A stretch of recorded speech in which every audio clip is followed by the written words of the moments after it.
No ano passado, 949 pessoas morreram nas estradas federais e estaduais. Apenas no feriado de carnaval deste ano, foram mais 122 em 1948 ocorrências. É possível responsabilizar o Estado por acidentes nas rodovias? Em quais situações? As vítimas ou familiares têm direito à indenização? Esses são os principais temas de hoje do Pensamento Jurídico, uma produção da Associação dos Magistrados Mineiros, a AMAGES. Para falar sobre o assunto, nós vamos conversar com o juiz Manuel dos Reis Moraes, titular da 6ª Vara da Fazenda Pública e Autarquias da comarca de Belo Horizonte. Ele é magistrado há 16 anos e já passou por 4 comarcas: São João da Ponte, Brasília de Minas, São Sebastião do Paraíso e agora Belo Horizonte. Doutor Manuel, obrigado pela presença aqui no Pensamento Jurídico. Obrigado. Bom, nós teremos também o quadro Pensamento Literário, em que o senhor fará indicações de leitura aos nossos telespectadores no terceiro bloco. Pois bem, doutor Manuel, acidentes em rodovia, de quem é a responsabilidade afinal? Como é feita essa definição? Depende, Orion. Como você disse, é um assunto que aflige a muitos e temos aí algumas situações a serem consideradas, né? Se o acidente na rodovia for por conta da sua má conservação, falta de sinalização, buracos e etc., nós podemos dizer que a responsabilidade é do Estado ou da concessionária que cuida daquela rodovia, daquela estrada. Aí né? varia-se também se a estrada for municipal, a prefeitura no caso. Se for federal, a União. Isso, DENIT, União, Ou muitas autarquia vezes... da União, é isso? Autarquia da União ou autarquia estadual, no nosso caso aqui o DR. Né? Departamento de Estradas de Rodagem, né? Então a gente tem que distinguir os acidentes, né? Porque muitos dos acidentes, pelo que a gente ouve das estatísticas, né, publicadas costumeiramente, são ocorrências devido a, digamos, a incúria, o desleixo do próprio, ou imprudência do próprio motorista, né? Mas aí tem uma polêmica então, porque o senhor na condição de juiz vai avaliar a situação. Se foi uma responsabilidade, digamos assim, objetiva ou subjetiva, se foi imperícia, imprudência do motorista, ou se a via não permitia condições de tráfego normal. Como é que o senhor avalia essas duas situações? Veja bem, responsabilidade subjetiva, né, do motorista nesse caso. Nós vamos verificar o conjunto de provas que contém o processo. Né? Se indicar que o motorista estava em excesso de velocidade, a via estava bem conservada, sinalizada e etc., não há falar em responsabilidade do Estado, da autarquia, da concessionária. Agora, se a estrada estava mal conservada, sem sinalização, digamos, esburacada, há falar em responsabilidade do Estado. Falta de manutenção também é caso de omissão do Estado? Com pode certeza. ser responsabilizado? Pode ser responsabilizado. O que diz a legislação a respeito disso?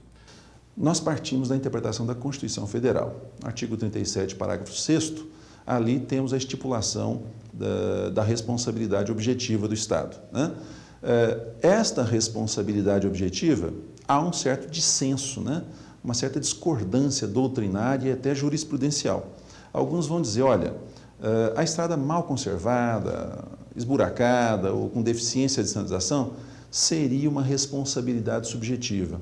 Mas o que a gente percebe é que há, digamos assim, um entendimento quase que majoritário no sentido de que seria uma responsabilidade objetiva do Estado. Basta que a pessoa prove o dano, né, e a relação de causa com o buraco na pista, a má conservação e etc. Nós temos uma situação complicada, porque quase sempre ouve-se dizer que houve imprudência do motorista.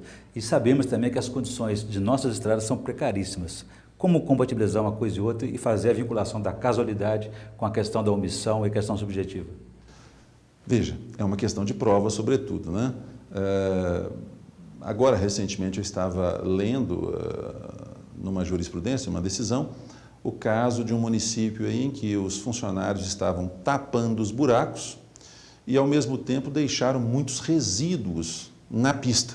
Cascalho, pedras? Cascalho, pedra, um pouco de asfalto, essas coisas. Isso numa curva, né? A pessoa estava numa velocidade compatível, salvo engano, 80 por hora nesta pista, e ao chegar na curva, local que costumeiramente não acontece derrapagem, este resíduo, digamos, foi a causa da derrapagem e da queda do veículo no precipício. O município foi responsabilizado, sabe? E qual que é, nesse caso, a pena para o município? Como é que se calcula isso? Bom, Depende. Os danos, nós temos danos de ordem material e danos de ordem moral, né? Os danos de ordem material, nós vamos apurar objetivamente. Qual é o gasto do veículo, né? Para consertar o veículo, para reparar o veículo, qual é o gasto que a pessoa teve, se for o caso, com uma assistência médica, hospitalar, enfim, tudo isso é comprovado documentalmente, com nota fiscal, com recibo e etc. Agora, o dano de ordem moral tem a ver com o sofrimento, com o sentimento da pessoa. Que é subjetivo também. É subjetivo. Isso, nós vamos ter que apurar na situação em concreto, né? Existem situações em que a pessoa teve lá uma fratura, né? Você vai olhar as condições econômicas dela, as circunstâncias do acidente, e tudo isso pesado, nós vamos levar em conta o que a jurisprudência tem pensado em situações análogas. Tudo isso pensado e pesado, nós vamos estipular um valor. Esse valor pode variar. E qual que é a condição, por exemplo, do usuário da pista? Ele é apenas um usuário, ele é consumidor? Do que tipo de situação, como que é o tratamento que ele deve se queixar? Quem ele deve procurar quando ele quer reclamar, se fazer queixa de alguma ocorrência desse tipo?